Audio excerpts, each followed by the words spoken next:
हाय, कसे आहात सगळे? तर जसं की तुम्हाला माहिती आहे की हा मागच्या व्लॉगचा कंटिन्यूड व्लॉग आहे, त्यामुळे माझ्याकडे फार काही डिस्क्लेमर नाही आहे तुम्हाला देण्यासाठी.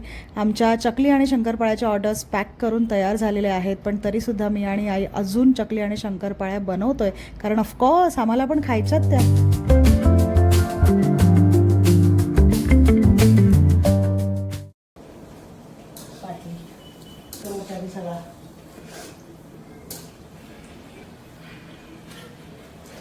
त्याच्यातच ठेवायचं कधी असं नाही, काढून ठेव दुसरीकडे.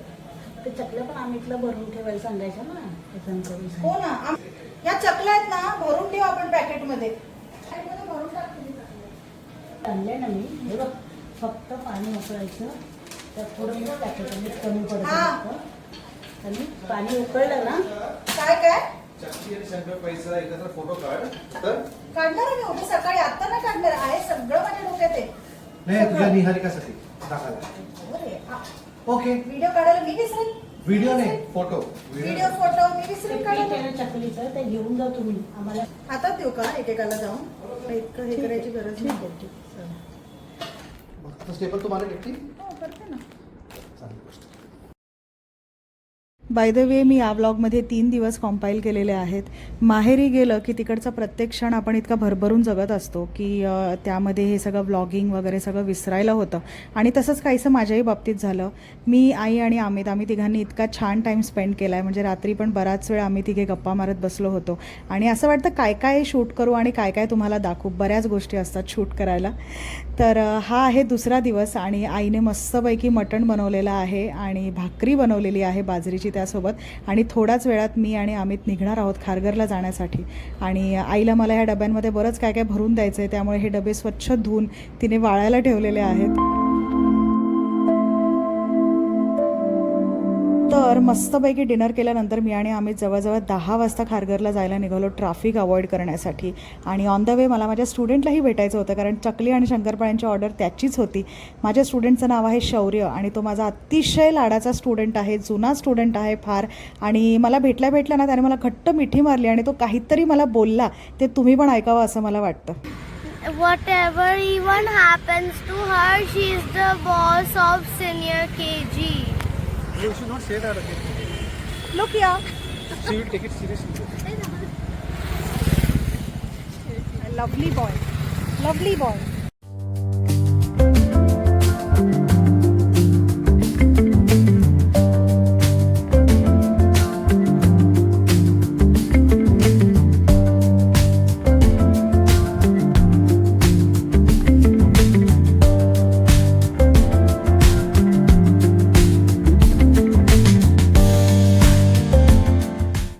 तर काल रात्री मला आणि अमितला घरी पोचायला रात्रीचे 12 वाजले आणि ही आहे दुसऱ्या दिवशीची संध्याकाळ, जेव्हा मी आणि अमित बाहेर चाललो आहे सी फूड खाण्यासाठी.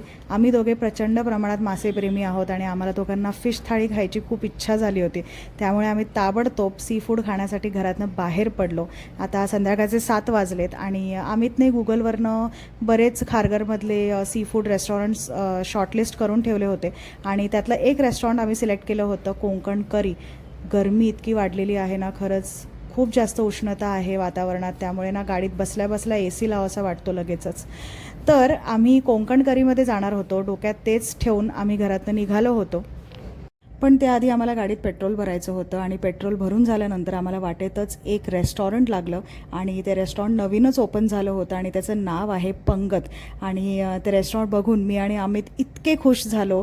आम्ही खुश याच्यासाठी झालो कारण आमच्या लग्नाआधी ना आम्ही मालाडला एक पंगत नावाचं सी फूड रेस्टॉरंट आहे, तिकडे आम्ही जेवायला गेलो होतो आणि तिकडची फिश थालीची जी चव आहे ती अजूनही आमच्या जिभेवरती रेंगाळती आहे. तर आम्हाला हे रेस्टॉरंट बघून असं वाटलं की हे आणि ते पंगत एकच आहे, म्हणजे ही त्याचीच ब्रांच आहे की काय असं आम्हाला वाटलं. आणि आमची गाडी जी कोकण करीच्या दिशेने निघाली होती ती लगेचच पंगतकडे वळाली. आणि रेस्टॉरंटमध्ये जाण्याआधी बाहेर चपला काढायच्या होत्या, जसं की तुम्ही आता व्लॉगमध्ये पाहिलं. आणि रेस्टॉरंटमध्ये गेल्यानंतर थोड्याच वेळाने आमचा अपेक्षाभंग झाला. मला हे सांगायला अजिबात आवडत नाही आहे, पण काही गोष्टी बघून काही गोष्टी अनुभवून आम्हाला हे लक्षात आलं की हे ते पंगत नाही आहे जे आम्हाला आवडतं. हे एक दुसरंच रेस्टॉरंट आहे आणि त्याचं नाव पण पंगत आहे. आणि फार डिटेलमध्ये रिव्ह्यू न देता मी तुम्हाला काही पॉईंटर्स देते, तुमच्या लक्षात येईल. Number 1, uncomfortable seating. तेच रिझन होतं की एकाच टेबलवर बसूनसुद्धा मी आणि आम्ही त्याचे बाजूबाजूला बसलो होतो, समोरासमोर नाही. नंबर 2, ओव्हर प्राईस्ड आहे. Number 3, quantity of the food is very low as per the price. आणि नंबर 4, सगळ्यात महत्त्वाचं, टेस्ट. आता हे मत आहे माझं आणि अमितचं, पण रेस्टॉरंटमध्ये बसलेल्या इतर काही लोकांची ही सेम कंप्लेंट होती.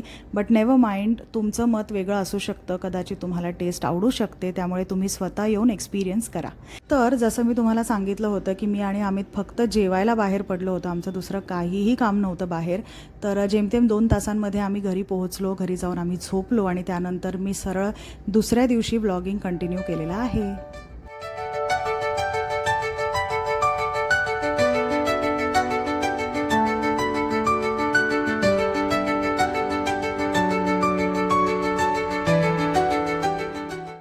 तर तुम्हाला हे कळलंच असेल की मी पुरणपोळी बनवते आहे, पण ही पुरणपोळी मी कोणासाठी बनवते आहे बरं? पुरणपोळी मी बनवत होते माझ्या सासूबाईंसाठी आणि ऑफकोर्स माझ्या नवऱ्यासाठी. तर आज सकाळी सकाळी अमितची मम्मी कांदिवलीवरनं वाशीला आली होती आणि अमित मम्मीला सरळ वाशीलाच पिकअप करायला गेला होता आणि मग त्यांची कामं करून ते दोघेही दुपारी घरी येणार होते.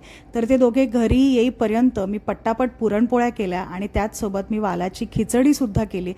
आणि घरी आल्या आल्या इतक्या पुरणपोळ्या बघून अमितची मम्मी एवढी खुश झाली. त्यांना पुरणपोळी प्रचंड आवडते आणि नुसतीच पुरणपोळी नाही, त्यांना कुठलाही गोडाचा पदार्थ खूप आवडतो. त्यांचा वीक पॉईंट आहे असं म्हणायला हरकत नाही.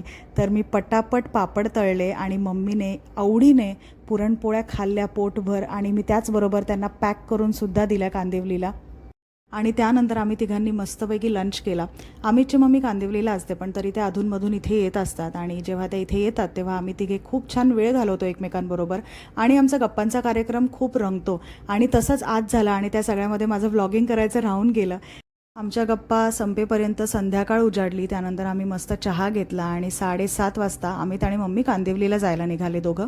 अमितला पण कांदिवलीला जायचं होतं 2 दिवसांसाठी आणि त्यांना मग सी ऑफ केल्यानंतर मी सुद्धा गार्डनमध्ये गेले आणि 1 तास जरा वॉक घेतला गार्डनमध्ये. मला पण छान वाटलं, फ्रेश वाटलं.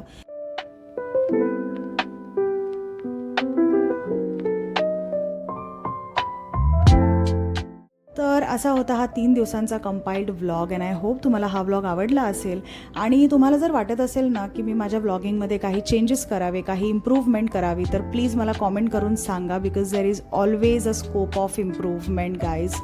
तर चला आता आपण भेटूयात पुढच्या व्लॉगमध्ये. हा व्लॉग शेवटपर्यंत बघितल्याबद्दल खरंच मनापासून धन्यवाद आणि प्लीज चॅनलला सबस्क्राईब करा, प्लीज करा, कारण मी हे माझं लाईफ डॉक्युमेंट करते फक्त तुम्हाला दाखवण्यासाठी, तुम्हाला एंटरटेन करण्यासाठी. तर चला आता आपण भेटूयात पुढच्या व्लॉगमध्ये. तोपर्यंत सगळ्यांनी काळजी घ्या. बाय.